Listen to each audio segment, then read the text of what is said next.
pinapasok natin si Mary Mon Reyes dahil una sa lahat, syempre, gusto nating makuha yung mga reaksyon muna ng mga senador dito sa pagkapanalo ni Alex Ayala. Mary Mon, ano yung mga nakuha mo mga reaksyon dyan today?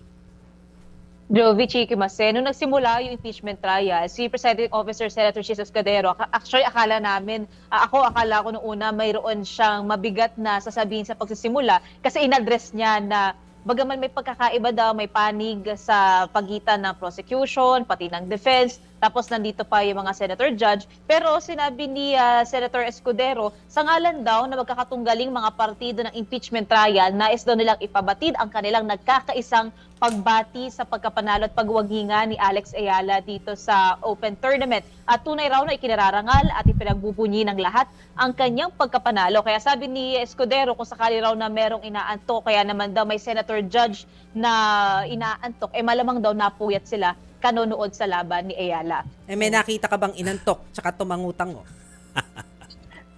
Active naman sila simula hanggang dulo ng trial. Parang may final sila this afternoon, nung session na talaga, nung Senate session na. Si Senator Bongo ba ang nag-file, Mary Mon?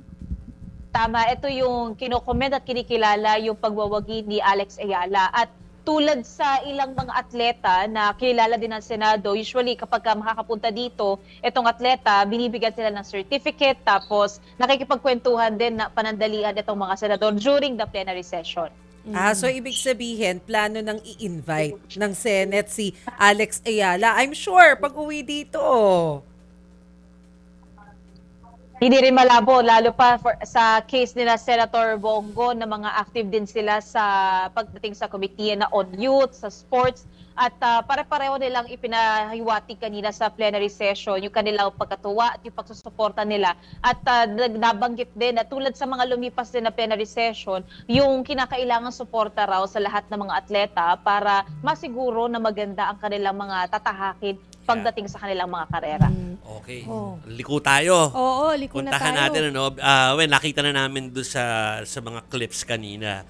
Mary Mon, yung mga soundbiteable o yung mga quotable quotes, mga na-scam at kung ano-ano pang narinig Don't natin. answer. At saka yung don't answer. Pero Don't alam answer, natin, ang pinaka-latest sa kinover mo ay yung naging press con nga ni Attorney Tonggol. So doon na lang tayo magsimula muna, Mary Mon. Ang nasabi kanina ni impeachment court spokesperson Attorney Reggie Tonggol, yung pagdating sa time and motion, hindi talaga nasunod kasi mahaba itong naging testimonya ni State Auditor Roderick Wamil.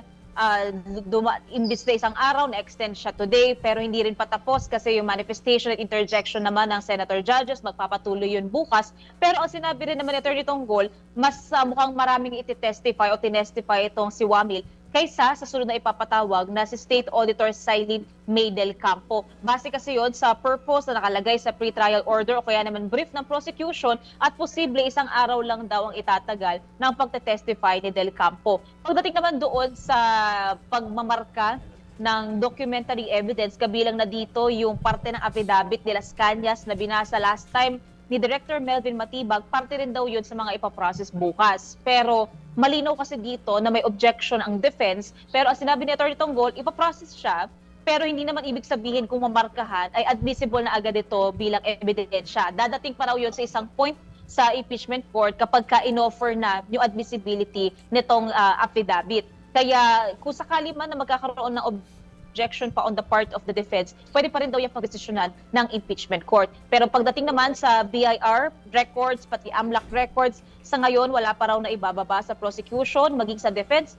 Pero kapag nakumpleto na raw by August 13, yung mga ihahabol pa ng mga bangko, doon na maaari makapag-schedule at maisa-isa na yung pagbaba nitong mga dokumento sa dalawang partido. Balik Sige. Mary Mon, kung meron pa tayong ibang details, babalikan ka na lang namin na maya-maya. Pero for now, maraming salamat sa iyo, Mary Mon Reyes. Nag-uulat po live dyan sa Senado. Thank you, Mary Mon.